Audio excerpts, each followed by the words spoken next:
오늘은 요한복음 15장 말씀을 읽었습니다. 본문은 예수님께서 제자들의 발을 씻기시고 마지막 식사, 마지막 만찬을 드시면서 만찬석에서 주신 말씀입니다. 그래서 요한복음 13장에 이제 세족식을 하시고 14장, 15장, 16장, 17장까지 성경을 보면 예수님 말씀을 빨간 글자로 새긴 성경은 빨갛게 물이 들었습니다. 예수님께서 하신 말씀이에요. 마지막에 하신 말씀, 특별히 마지막 식사를 하시면서 제자들에게 마지막에 주신 말씀이기 때문에 굉장히 중요한 말씀이고, 특별히 이제 그날 밤에 예수님께서 하신 말씀 중에 가장 중요한 두 가지 주제가 있었는데, 14장 1절을 보면 너희는 마음에 근심하지 말라, 하나님을 믿으니 또 나를 믿으라. 예수님께서 이제 떠나가신다 말씀을 하시고, 제자들은 어디로 가는지 우리가 알지 못합니다. 걱정을 하고, 내가 곧 길이요 진리요 생명이니 나로 말미암지 않고는 아버지께 올 자가 없다. 요즘 이상한 말씀을 하시니까 제자들이 이제 걱정을 하고 염려를 하고 있습니다. 그럴 때 예수님께서 제자들에게 걱정하지 마라 그러면서 두 가지를 말씀하셨어요. 하나는 보혜사 성령에 대한 약속을 하십니다. 내가 떠나가는 것이 너희에게 유익이다. 요한복음 16장 7절 말씀처럼 내가 떠나가지 않으면 성령이 너희에게 올 수가 없다. 그래서 내가 떠나가면 보혜사가 오실 것이고 다른 보혜사 성령님이 오셔서 너희와 영원히 함께한다 라는 약속의 말씀을 주세요. 그리고 또 하나 이제 예수님께서 그동안 제자들에게 기도해라 이런 말씀을 하지 않았어요. 근데 마지막 밤에 기도하라고 말씀하시고, 특별히 이제 이 말씀을 마치고 겟세마네 동산에 가서 1시간만 기도하자라고 이제 제자들과 더불어 기도를 하십니다. 그렇지만 그날 밤도 제자들은 이 말씀의 의미를 알지 못했고, 장꾸러기 베드로는 잠을 자고 이런 과정을 거칩니다. 그런데 예수님께서 이제 마지막 정말 위급하고 다급한 상황이 왔을 때 우리가 의지할 것은 첫째는 성령으로 충만해야 한다. 우리 힘과 능력으로 할 수 없다. 이것은 힘으로 되지 않고 능력으로 되지 않고 오직 나의 성령으로 되느니라. 오직 성령으로 되느니라. 성령 충만하라고 말씀을 하세요. 그리고 또 하나는 지금까지는 너희가 내 이름으로 구하지 아니하였으나 구하라 그러면 받으리니 너희 기쁨이 충만하리라. 그래서 예수님의 이름으로 특별히 기도하라고 얘기합니다. 기도하라고. 기도의 다른 곳으로는 이런 종류가 나갈 수 없느니라. 그래서 예수님께서 마지막 밤에 이제 기도를 말씀하셨는데, 오늘 요한복음 15장 이제 이 포도나무의 비유를 보면 예수님께서 이 비유를 통해서 기도를 가르쳐 주세요. 놀랍게 이제 기도와 이 포도나무 비유를 예수님께서 연결시켜 주는데 1절에 보면 나는 참 포도나무요 내 아버지는 농부라 그랬습니다. 하나님은 농부고 예수님은 참 포도나무고, 그 다음에 나는 포도나무고 5절에 보면 너희는 가지다 그랬습니다. 너희는 가지다. 그런데 이 포도 농사를 짓는 주인의 입장에서는 포도가 풍성하게 주렁주렁 많이 맺히는 게 이제 가장 좋은 일이죠.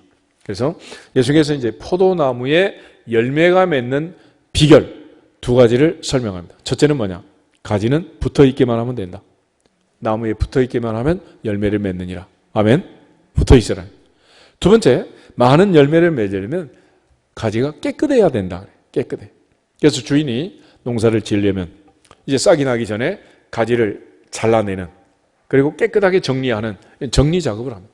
그러면 거기서 새싹이 나고 포도가 주렁주렁 풍성한 수확을 얻을 수 있다는 거예요. 그래서 포도 농사를 짓는 농부의 입장에서 이 비유를 통해서 열매 맺는 비결, 첫째는 붙어 있어야 한다. 가지가 잘려나가면 안 된다. 가지가 떨어져 나가면 안 된다. 붙어 있어야 된다. 두 번째는 깨끗해야 한다. 그래서 농사를 지을 때도 그저 산천초목 자라는 것 같지만 논두렁, 밭두렁 깨끗하게, 그리고 잡초를 뽑아주고 정리정돈을 잘하는 그 밭에, 그 논에 열매가 맺히게 되는. 요즘도 이제 바이러스가 오면서 온 세상이 지금 강조하는 게 뭐냐 하면 깨끗하게 하라는 거 아니겠어요? 깨끗하게 해라. 손 씻어라. 마스크 쓰는 것도 서로 균을 주고받지 않도록 깨끗하게 보존하는 그런 차원에서 이제 열매를 맺는 것도 첫째는 붙어 있어야 되고 두 번째는 깨끗해야 한다라고 말합니다. 특별히 3절에 보면 이런 말씀이 있어요. 너희는 내가 일러준 말로 이미 깨끗해졌다. 그래. 깨끗해졌다. 2절에서는 무릇 내게 붙어있어 열매를 맺지 아니하는 가지는 아버지께서 그것을 제해버리고 무릇 열매 맺는 가지는 더 열매를 맺게 하려고 그것을 깨끗하게 한다. 그래서 남겨진 가지, 잘려진 가지가 있고 남겨진 가지는 깨끗해야 한다. 그런데 깨끗하게 한다는 게 뭐냐? 말로 내가 일러준 말로 깨끗해진다 그래요. 에베소서 5장에 가면 물로 씻어 말씀으로 깨끗하게 하시고 티나 주름 잡힌 것이나 흠 잡힌 것이 없이 이런 것들이 없이 깨끗하게 한다 그랬습니다. 예배를 드리는 시간 우리가 말씀을 듣고 말씀 중심의 예배를 드립니다. 이건 우리 모두가 영적으로 깨끗하게 되는 시간인 줄 믿습니다. 그래서 하나님의 말씀을 듣고 은혜를 받고 나면 영혼이 심령이 깨끗해지고 그저 개운하게 되는 거예요. 우리 모두가 하나님의 말씀으로 깨끗하게 되고 그래서 예수님께서는 어떻게 깨끗하게 되냐? 내가 이미 일러준 말로 깨끗하게 된다 그래요. 믿음은 들음에서 나고 들음은 그리스도의 말씀으로 말미암다 하신 것처럼 오늘날 우리가 말씀 중심의 예배를 드리는 것은 이런 말씀의 기능 때문에 그런 것입니다. 4절에도 너희가 내 안에 거하라 나도 너희 안에 거하리라. 가지가 포도나무에 붙어있지 아니하면 스스로 열매를 맺을 수 없음 같이 너희도 내 안에 있지 아니하면 그러하다. 나는 포도나무고 너희는 가지다. 가지는 포도나무에 붙어있으면 열매가 맺는 것이고 떨어져 나가면 잘려나가면 열매를 맺을 수 없다 그랬습니다. 그가 내 안에 내가 그 안에 거하면 사람이 열매를 많이 맺나니 나를 떠나서는 너희가 아무것도 할 수 없다.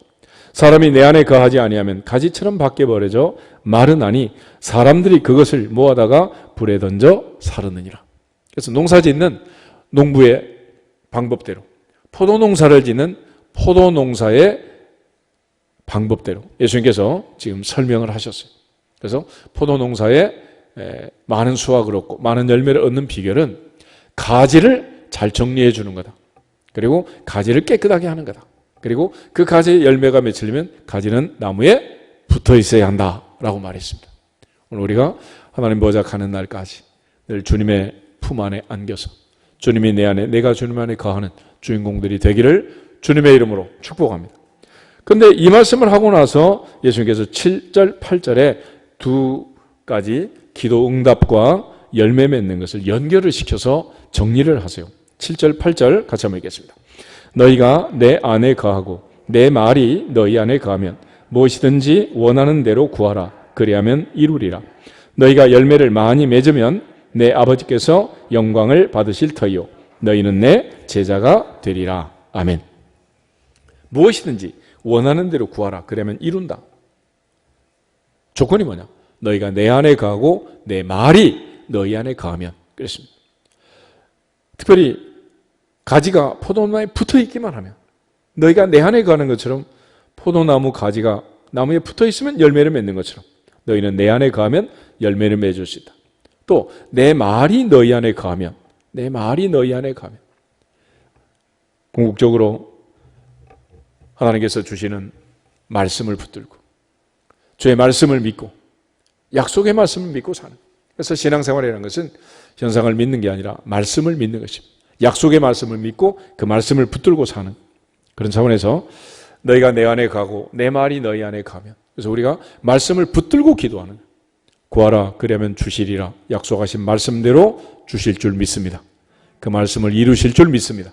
그래서 그 말씀을 붙들고 하는 여기 보면 놀라운 얘기잖아요. 무엇이든지 원하는 대로 구하라. 그러면 이루어진다.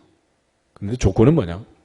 너희가 내 안에 거하고 내 말이 너희 안에 거하면 포도나무 가지에 포도가 맺히는 것처럼 잘려나가면 안 된다. 마른 가지가 되면 안 된다. 오직 나무에 붙어 있으면 나무로부터 진액을 빨아들여서 그 나무 가지에 포도가 주렁주렁 맺히는 것처럼 너희는 내 안에 있어야 한다. 그래서 예수님께서 이날 밤에 하신 말씀 너희는 내 안에 나는 너희 안에 있다. 아버지는 내 안에 나는 아버지 안에 있다. 그래서 예수님께서 주님 안에 우리가 있고 우리 안에 주님이 있음을 강조하셨어요. 그리고 이 열매를 많이 맺는 것 그것이 바로 응답이 풍성한 것과 마찬가지다. 그래서 너희가 열매를 많이 맺으면 응답을 많이 받으면 내 아버지께서 영광을 받으실 것이요 너희는 내 제자가 된다. 그래서 목적은 하나님의 영광, 농부의 기쁨 이게 이제 가장 중요한 열매가 풍성하게 돼야 되는 목적이 되는 것입니다. 그런 차원에서 이제 하나님의 영광, 아버지께서 영광을 받도록 우리 모두가 기도하면서 기도 응답이 풍성하기를 주님의 이름으로 축복합니다. 그 다음에 16장을 한번 더 보시면 16장에 22절부터 24절을 보겠습니다. 22절 지금은 너희가 근심하나 내가 다시 너희를 보리니 너희 마음이 기쁠 것이요 너희 기쁨을 빼앗을 자가 없으리라. 그날에는 너희가 아무것도 내게 묻지 아니하리라. 내가 진실로 너희에게 이르노니 너희가 무엇이든지 아버지께 구하는 것을 내 이름으로 주시리라. 지금까지는 너희가 내 이름으로 아무것도 구하지 아니하였으나 구하라 그러면 받으리니 너희 기쁨이 충만하리라. 아멘.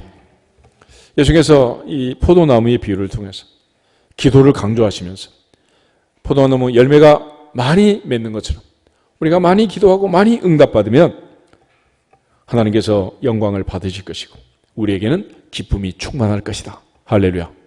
그래서 우리가 하나님께 기도하면 하나님은 영광을 받으시고 우리는 기쁨이 충만하고, 반대로 우리가 기쁨이 없고 염려가 많고 근심이 많다는 것은 요즘 뭐하지 않고 있다는 증거?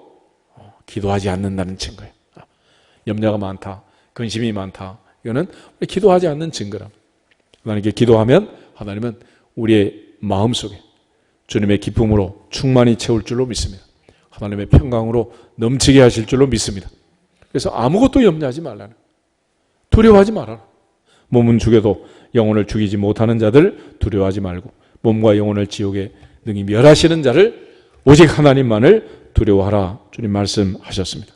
그러면 이처럼 우리가 주님 안에 거하고 주님 말씀이 우리 안에 거하면 무엇이든지 구하라 그러면 이루리라 말씀하셨는데, 우리가 이처럼 기도라는 것이 마치 오토매틱으로 만능으로 막 이루어지는 것처럼 이렇게 되지만은, 그러나 그렇게 되기 위해서 중요한 깨달음이 있어야 됩니다. 첫째는 우리에게 자녀의 권세에 대한 분명한 확신이 있어야 됩니다. 요한복음 1장 12절 13절에 가면 영접하는 자, 꼭 그의 이름을 믿는 자들에게는 하나님의 자녀가 되는 뭐 주신다? 권세. 그랬습니다. 권세. 이 자녀의 권세에는 두 가지 권세가 있어요. 하나는 뭐냐?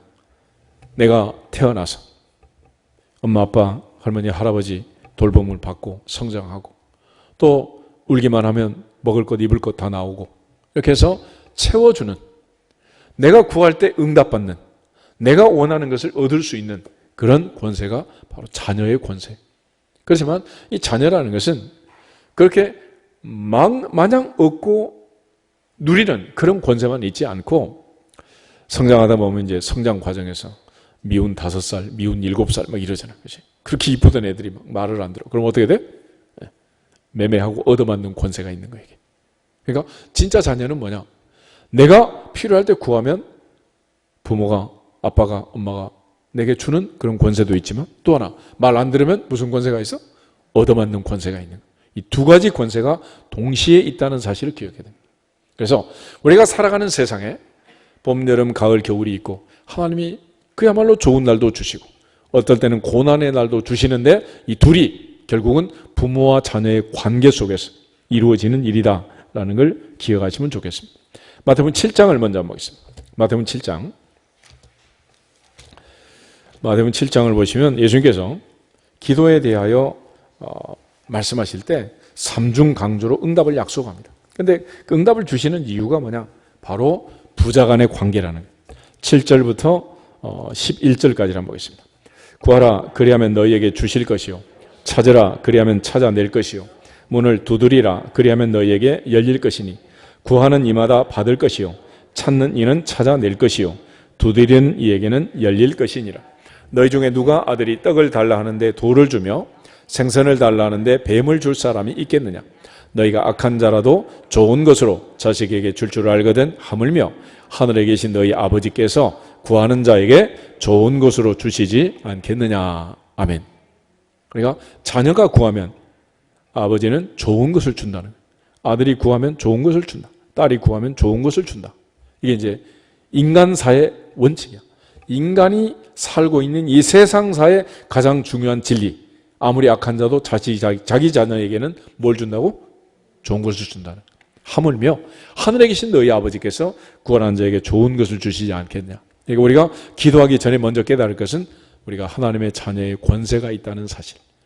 전능하사 천지를 만드신 하나님이 우리 아버지라는 사실을 믿어야 하느니라. 깨달아야 하느니라. 그 권세가 있다는 사실을 알고 해야지 이 권세가 없으면 안 주시는 거예요. 단지 자녀의 권세라는 게 중요하지 그 자녀의 조건은 별로 그렇게 중요하지 않아요. 예를 들어 뭐 전교 1등이든 전교 꼴찌든 여러분 돌아가시면 상속은 누가 하는 거예요? 그 녀석이 하는 거지. 전교 1등이라고 뭐 국가가 보상해주고 전교 꼴찌라고 너는 안 되겠다고 상속권을 박탈하고 이러지 않는단 말이에요. 그러니까 우리가 어떤 상황에 있든지 우리가 어떤 자리 어떤 형편에 있든지 우리가 구할 때 하나님이 주시는 이유는 하나님의 아버지고 우리는 자녀이기 때문이다. 아멘? 그 이상도 이하도 아닌 거예요. 이 깨달음으로 기도하는 거예요. 우리 한번 여기서 인사하겠습니다. 하나님 우리 아버지십니다. 우리는 자녀입니다. 아멘? 그러면 되는 거지. 더 이상 다른 조건이 없는 거예요. 엄마 밥 줘 그럴 때 너 성적표 가져와. 의료보험 얼마 냈는지 가져와. 이런 말 안 하잖아. 하나님은 그런 거 안 따져. 자녀이면 되는 거예요. 아멘? 자녀이면. 그래서 마태복음 7장 12절에 그러므로 무엇이든지 남에게 대접을 받고자 하는 대로 너희도 남을 대접하라. 이것이 율법이고 선지자다. 그러니까 우리가 아버지를 대접하는 가장 전능하사 천지를 만드신 하나님 아버지를 대접하는 가장 중요한 방법은 하나님이 전능하다는 사실을 인정하고 하나님께 기도하는 것입니다. 아멘? 하나님께 그 전능하심을 인정하고 하나님께 도움을 청하는 것. 그것이 바로 우리가 해야 할 가장 중요한 일이란 말이에요. 지금 많은 사람들이 현장에서 수고하고 애쓰고 의료진이 노력을 하고 고생을 하고 또 안타깝게 의사들도 세상을 떠난 일이 발생하고 이러고 있는데 정말로 중요한 일은 뭐냐? 전능하신 하나님께 구해야 하느니라. 하나님께 구해야 하느니라. 그 하나님 앞에 구하지 아니한 그것이 가장 큰 죄란 말이에요. 상황이 이 지경이 됐는데도 하나님을 찾지 않고 하나님께 부르짖지 않고 하나님께 구하지 않는 그것이 하나님의 자녀로서 우리가 하나님을 무시하는 아버지를 무시하는 차사람. 하나님께서는 구하기만 하면 구하는 자에게 좋은 것을 주시지 않겠느냐 그랬습니다. 오늘 하나님 앞에 우리 모두가 자녀의 권세를 가지고 구하고 응답받기를 주 이름으로 축복합니다. 그러나 이 자녀의 권세는 또 하나의 권세가 있는데 이게 바로 이제 징계받는 권세. 히브리서 12장을 찾아보겠습니다. 히브리서 12장.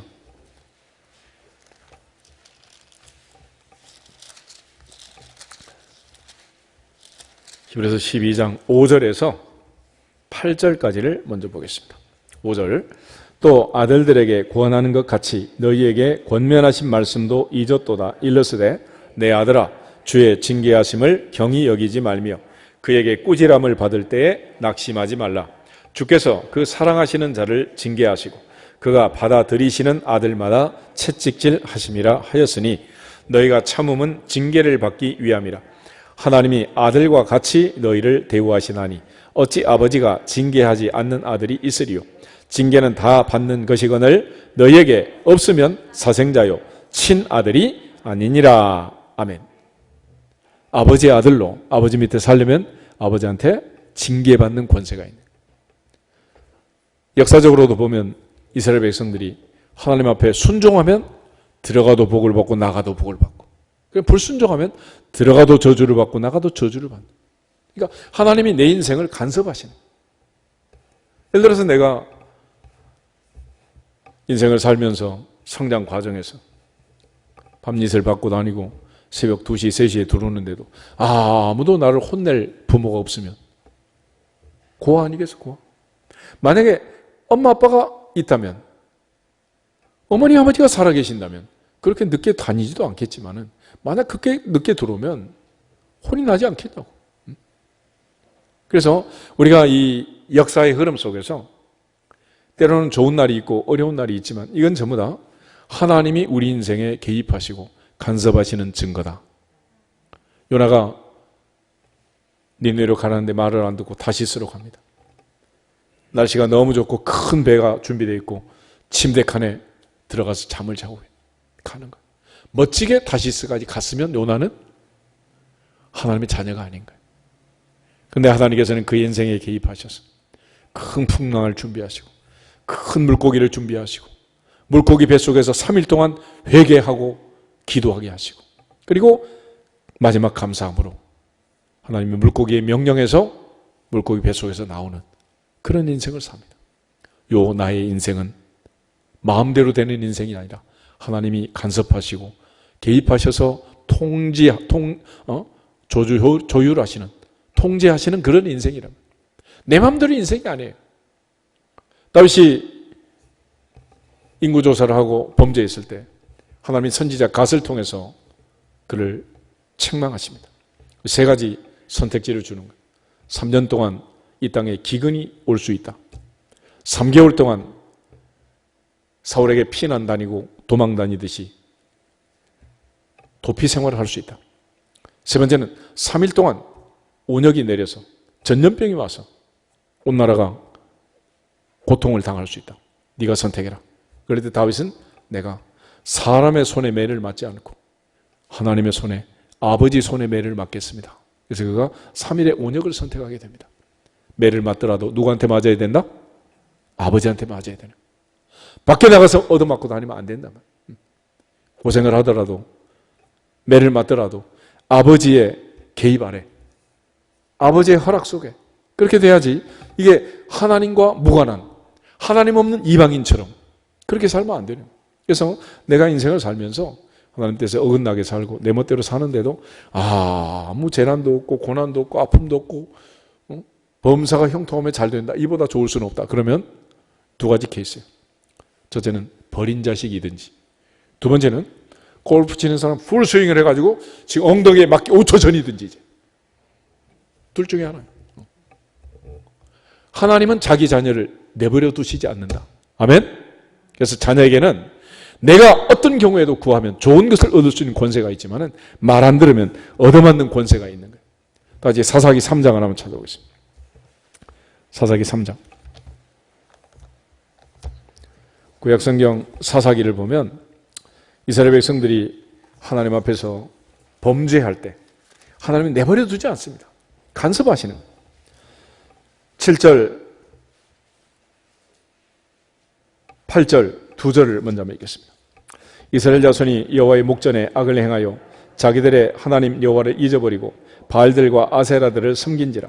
여호와께서 이스라엘에게 진노하사 그들을 메소포타미아 왕 구산 리사다임의 손에 파셨으므로 이스라엘 자손이 구산 리사다임을 8년 동안 섬겼더니. 아멘.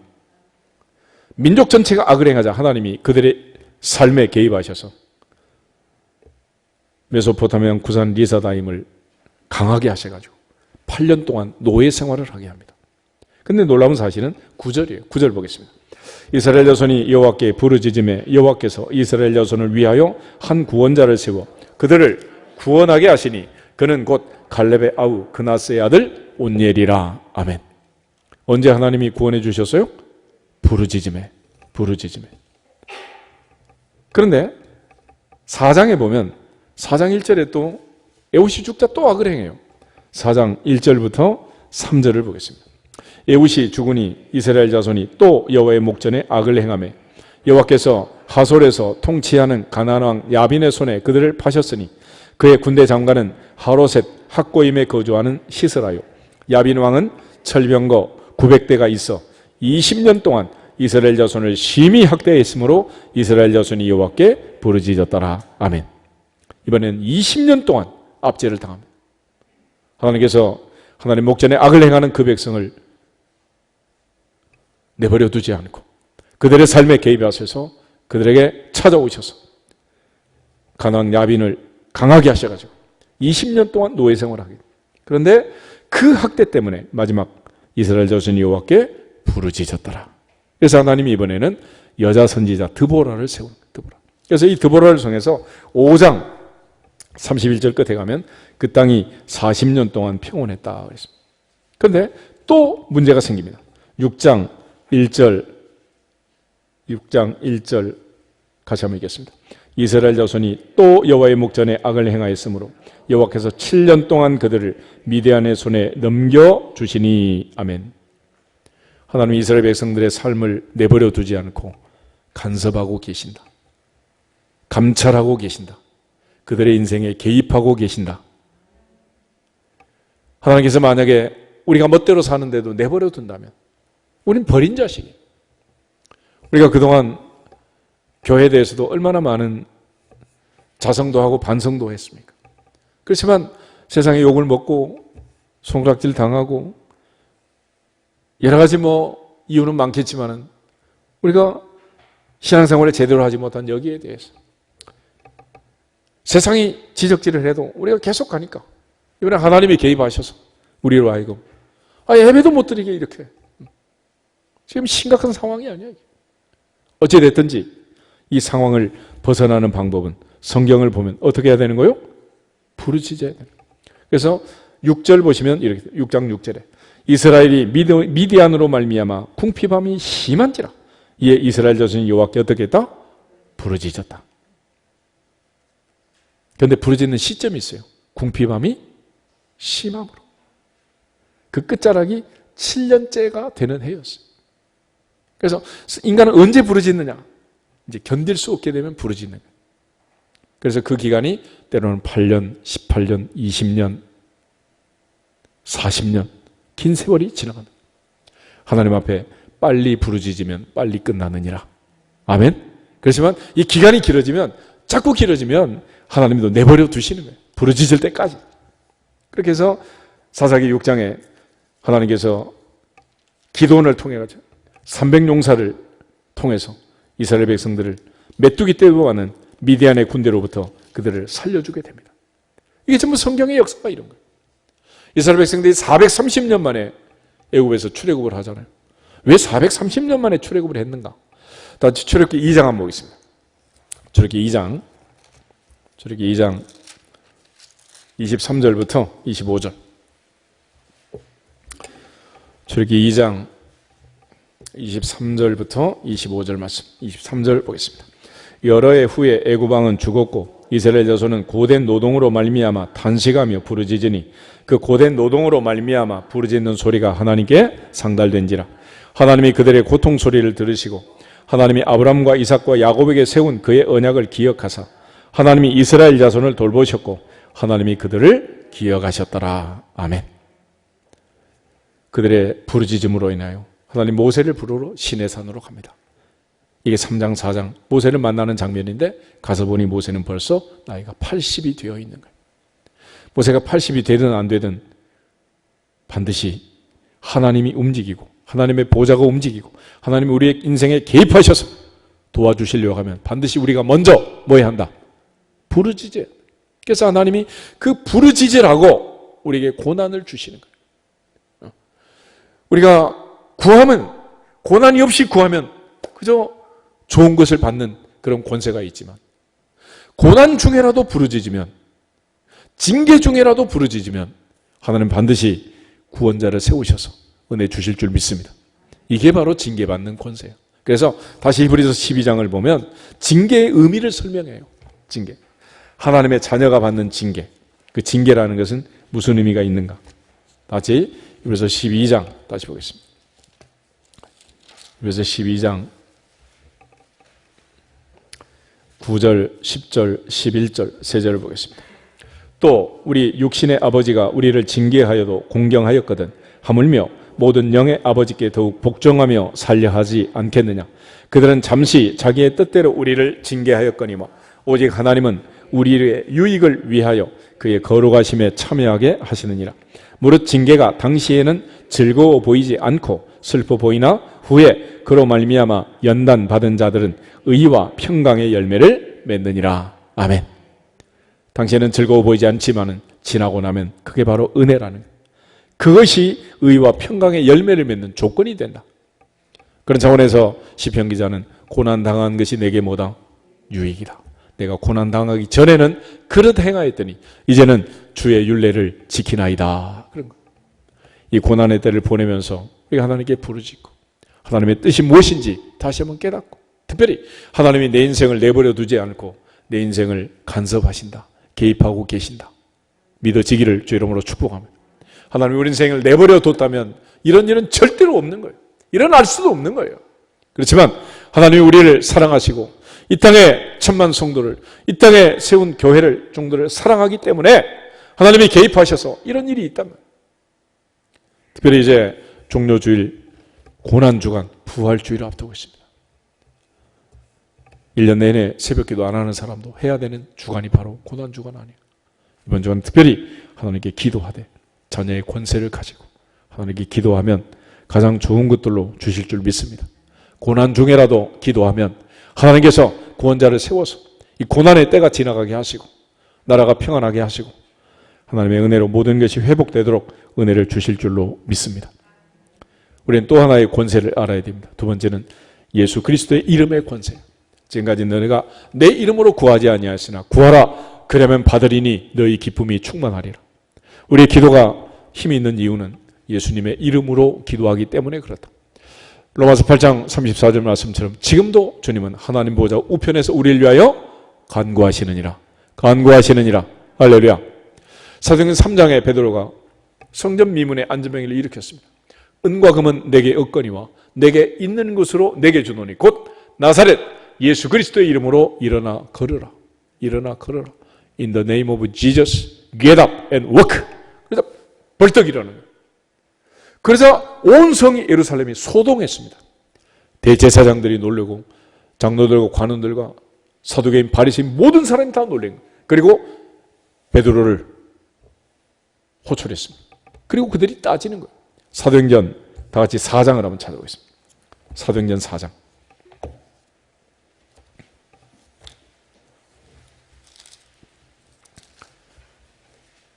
사도행전 4장에 보면 모든 사람이 놀래고 그들을 불러다가 묻는 거예요. 5절부터 7절 말씀을 같이 한번 보겠습니다. 이튿날 관리들과 장로들과 서기관들이 예루살렘에 모였는데 대제사장 안나스와 가야바와 요한과 알렉산더와 및 대제사장의 문중이 다 참여하여 사도들을 가운데 세우고 묻되 너희가 무슨 권세와 누구의 이름으로 이 일을 행하였느냐. 도대체 무슨 권세로 누구 이름으로 안전병기를 일으켰냐는 거예요. 도대체 무슨 권세가 누구의 이름이 이런 놀라운 일을 할 수 있느냐라고 질문을 한 거예요. 그때 베드로가 대답을 합니다. 8절 보면 성령이 충만한 베드로 그래. 그전에는 계집종 앞에서도 비겁한 베드로, 장꾸러기 베드로. 그런데 오순절을 통과하면서 식음을 전폐하고 기도한 베드로. 성령이 충만하여 말씀을 증거할 때 3,000명이 회개한 베드로. 그 베드로가 예수님의 이름의 권세로 선포할 때 안전병이 일어났다. 그 베드로가 지금 설명을 하는 거예요. 내가 한 게 아니다. 누구 이름인지 무슨 권세인지 내가 알려주겠다. 그러면서 설명을 하는 거예요. 8절부터 우리 12절을 한번 읽어보겠습니다. 이에 베드로가 성령이 충만하여 이르되 백성의 관리들과 장로들아 만일 병자에게 행한 착한 일에 대하여 이 사람이 어떻게 구원을 받았느냐고 오늘 우리에게 질문한다면 너희와 모든 이스라엘 백성들은 알라. 너희가 십자가에 못 박고 하나님이 죽은 자 가운데서 살리신 나사렛 예수 그리스도의 이름으로 이 사람이 건강하게 되어 너희 앞에 섰느니라. 이 예수는 너희 건축자들의 버린 돌로서 집 모퉁이의 머릿돌이 되었느니라. 다른 이로서는 구원을 받을 수 없나니 천하 사람 중에 구원을 받을 만한 다른 이름을 우리에게 주신 일이 없음이라 하였더라. 아멘. 그 이름의 권세, 너희가 십자가에 못 박은 예수, 하나님이 다시 살리신 예수, 죽은 자 가운데서 다시 살아나신 나사렛 예수 그리스도의 이름으로 이 사람이 건강하게 되었고 나사렛 예수 그리스도의 이름으로 이 사람이 너희 앞에 섰다. 할렐루야. 그 이름의 놀라운 권세를 주님은 우리에게 주셨고 지금까지는 너희가 내 이름으로 구하지 아니하시나 구하라 그리하면 받으리니 너희 기쁨이 충만하리라. 할렐루야. 예수님의 이름으로 기도하면 바람과 바다도 잔잔하게 되느니라. 잔잔하게 되느니라. 예수님의 이름의 권세로 선포하는데 하늘도 땅도 바다도 어떤 질병과 병마도 바이러스도 세균도 순종할 줄로 믿습니다. 그 이름의 권세를 우리에게 주신 거예요. 이 놀라운 권세를 갖고 있음에도 불구하고 내게 있는 것을 모르는 거예요. 베드로는 알았습니다. 은과 금은 내게 없지만 내게 있는 것이 있다. 그것은 곧 나사렛 예수 그리스도의 이름이다. 할렐루야. 지존하신 그 이름의 권세로 선포하면 반드시 주시느니라. 반드시 주시느니라.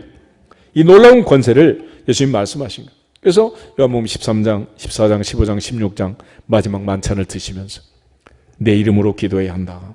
내 이름으로 기도해야 한다. 할렐루야. 그 말씀을 하시는 요한복음 14장 다시 보겠습니다. 요한복음 14장 14절 15절. 요문 14장 14절. 내 이름으로 무엇이든지 내게 구하면 내가 행하리라. 너희가 나를 사랑하면 나의 계명을 지키리라. 아멘. 예수님께서는 자기 이름으로 구하라고 해요. 자기 이름으로. 왜 그러냐? 마태복음 28장 18절에도 아버지께서 하늘과 땅의 모든 권세를 내게 주셨다. 하늘과 땅의 모든 권세가 내게 있다. 아버지가 그 권세를 내게 주셨다. 내가 그 권세로 너희에게 명령한다. 너희는 가서 모든 족속으로 제자를 삼아 아버지와 아들과 성령의 이름으로 세례를 주고 내가 너희에게 분부한 모든 것을 가르쳐 지키게 해라. 오늘 주님의 이름의 권세, 그 능력을 믿고 믿어지기를 주의 이름으로 축복합니다. 특별히 고난주간과 부활주의를 지나면서 주님 부활 승리하신 그 주님의 손에 모든 권세가 있다는 사실을 믿으셔야 돼요. 빌립보서 2장 다시 한번 보겠습니다. 빌립보서 2장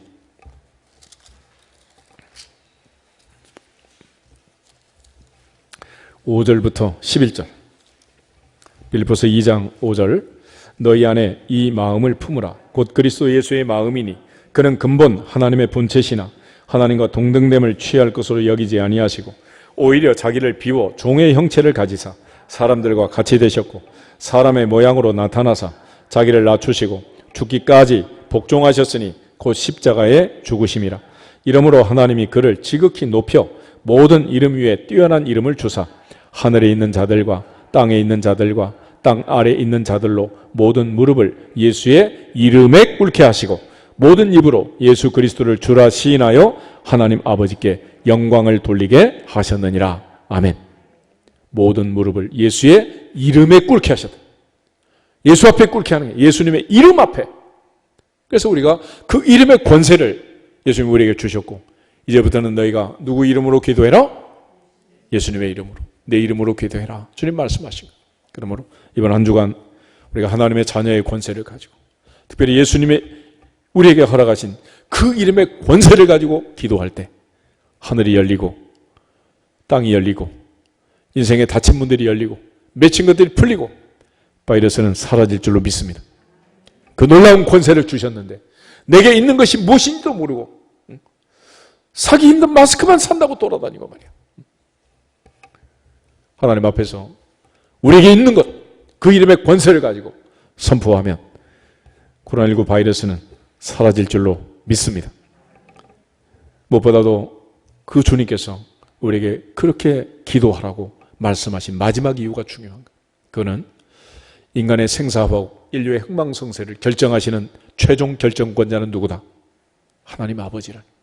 그 아버지 앞에 결제받기 위해서 그 아버지 앞에 머리를 꿇고 무릎을 조아리라는 마태복음 19장 말씀을 한번 찾아보겠습니다. 마태복음 19장에 보면 예수를 만난 많은 사람들은 인생이 바뀌었습니다. 근데 바뀌지 않고 근심하며 떠나간 한 사람의 이야기가 있어요. 그게 바로 부자 청년이었습니다. 그 청년의 떠나가는 모습을 보면서 예수님께서 말씀하시고 제자들이 깜짝 놀라는 낙타와 바늘귀의 얘기가 있습니다. 22절부터 25절을 보겠습니다. 그 청년이 재물이 많음으로 이 말씀을 듣고 근심하며 가니라. 예수께서 제자들에게 이르시되 내가 진실로 너희에게 이르노니 부자는 천국에 들어가기가 어려우니라. 다시 너희에게 말하노니 낙타가 바늘귀로 들어가는 것이 부자가 하나님의 나라에 들어가는 것보다 쉬우니라 하시니 제자들이 듣고 몹시 놀라 이르되 그렇다면 누가 구원을 얻을 수 있으리까? 아멘. 세상의 원리는 돈으로 해결하는 것입니다. 많은 사람이 부자 되기를 원하고 돈을 벌기를 원하는 거예요. 바이러스가 오면서 장사가 안 되고 대면을 못하니까 팔지도 못하고 이런 과정에서 많은 문제가 생기잖아요. 그런데 예수님 말씀은 돈으로 안 되는 게 있다는, 돈 가지고 아무 쓸모가 없는 그런 상황이 발생합니다. 천국 가는 것은 돈 가지고 가는 게 아니다. 그래서 제자들이 깜짝 놀랐어요. 도대체 그러면 어떻게 구원을 받고 누가 구원받을 수 있습니까? 그럴 때 예수님이 하신 대답이 26절이에요. 26절 보겠습니다. 예수께서 그들을 보시며 이르시되 사람으로는 할 수 없으나 하나님으로서는 다 하실 수 있느니라. 다 하실 수 있느니라. 그 하나님의 손에 달렸다. 하나님의 손에. 사람 손에 달리지 않았고 하나님 손에 달렸다. 그러므로 우리는 하나님 아버지 앞에 기도해야 하느니라. 하나님 아버지를 찾아야 하느니라. 내 인생의 오르막 내리막이 하나님의 손에 있단 말이에요. 내가 힘쓰고 애쓰고 노력하는 그걸로 다 되지 않는다. 아무리 힘쓰고 애쓰고 지금 뭐 현장에서 일하는 의사들이 뭐 게으름을 부립니까? 간호사들이 놀고 있습니까? 그게 아니잖아요.